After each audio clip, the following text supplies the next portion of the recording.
In the docks of Norfolk, Virginia, 2 American warships lowered their flags for the very last time.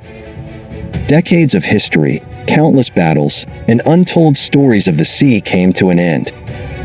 But halfway across the Pacific, a bold request was made. Send one of those ships to Manila. A cruiser named after a decisive battle in Philippine waters. Could it truly sail again, this time under our flag? Or is this just a dream too heavy for our Navy to bear? Stay with me, because tonight we uncover the story behind the retirement of 2 American giants, the surprising Philippine proposal, and the hard truths that will decide whether this is destiny or just a fantasy. Before we continue our discussion, don't forget to like button, subscribe, and the notification bell button from Pinoy Guard. Welcome back to Pinoy Guard. On September 26, 2025, the USS Normandy, hull number CG-60, was officially retired from service.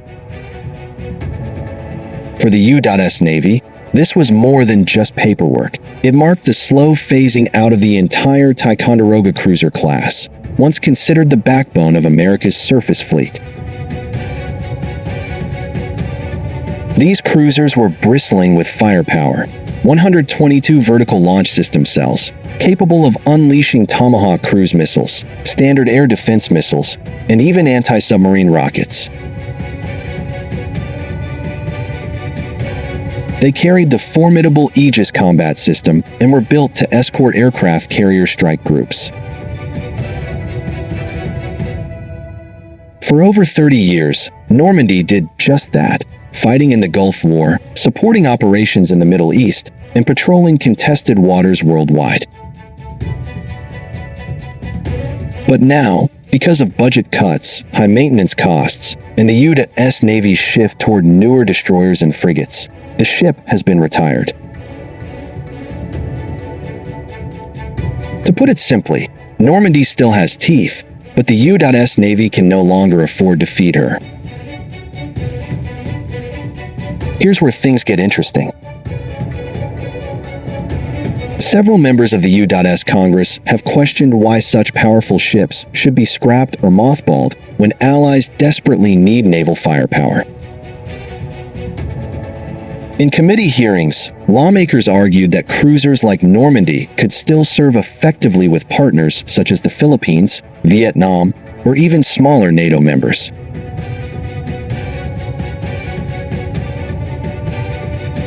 And here's the kicker. The Philippines has already received donated ships from the United States before, like the Hamilton-class cutters that became the BRP Gregorio del Pilar, BRP Ramon Alcaraz, and BRP Andres Bonifacio. These ships, while older, still serve as vital assets in guarding the West Philippine Sea. So naturally, speculation began. Could Normandy, or another cruiser like her, eventually be donated to Manila? Think about the timing. The Philippines is locked in a tense standoff with China in the South China Sea. The Navy is modernizing, but its most powerful warships, the Jose Rizal-class frigates, carry only 16 vertical launch cells.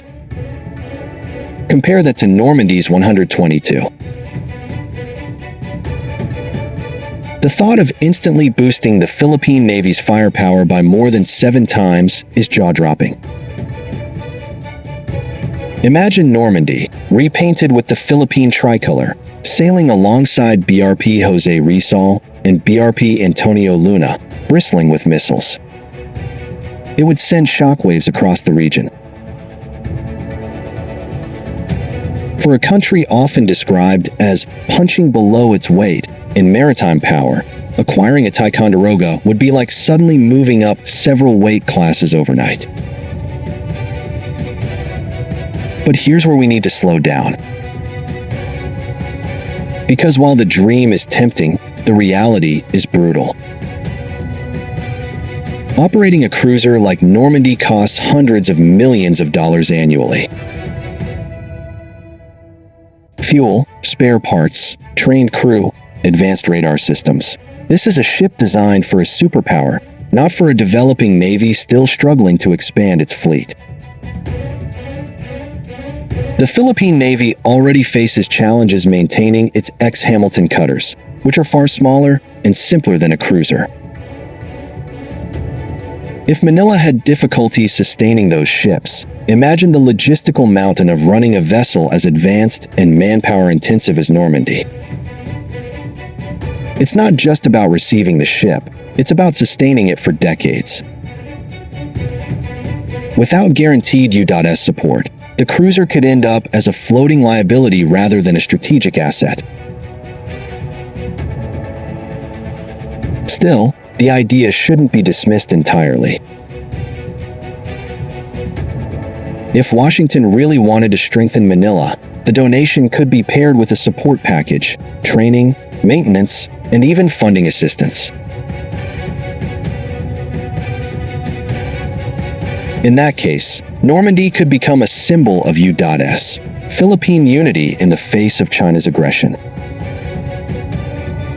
Alternatively, the U.S. could donate smaller, more manageable ships instead of massive cruisers. Older Arleigh Burke destroyers or additional Hamilton-class cutters might be more realistic for the Philippine Navy to absorb. And let's not forget, even if Normandy herself never sails under the Philippine flag, the mere discussion in Congress highlights a growing recognition that allies like the Philippines need more muscle at sea. So where does this leave us? The USS Normandy's retirement is both an end and a beginning. It ends the chapter of her U.S. Navy service, but it opens the debate about how America should support its allies, especially those on the front lines of great power competition. For the Philippines, the message is clear. Allies see the need for stronger naval firepower. Whether that comes in the form of a cruiser, a destroyer, or future new-build frigates, the pressure is on to ensure the Philippine Navy can hold the line in the West Philippine Sea. Now I turn the question over to you. Should the Philippines accept a ship like the Normandy if it were offered, even with the massive maintenance costs? Or should we push for more sustainable, modern vessels instead? Let me know your thoughts in the comments below, because this is more than just a story about one retired warship. It's about the future of Philippine defense, sovereignty, and survival in the South China Sea. This has been Pinoy Guard. Thank you for watching, and remember, history may be written by the great powers, but it is lived by nations like ours.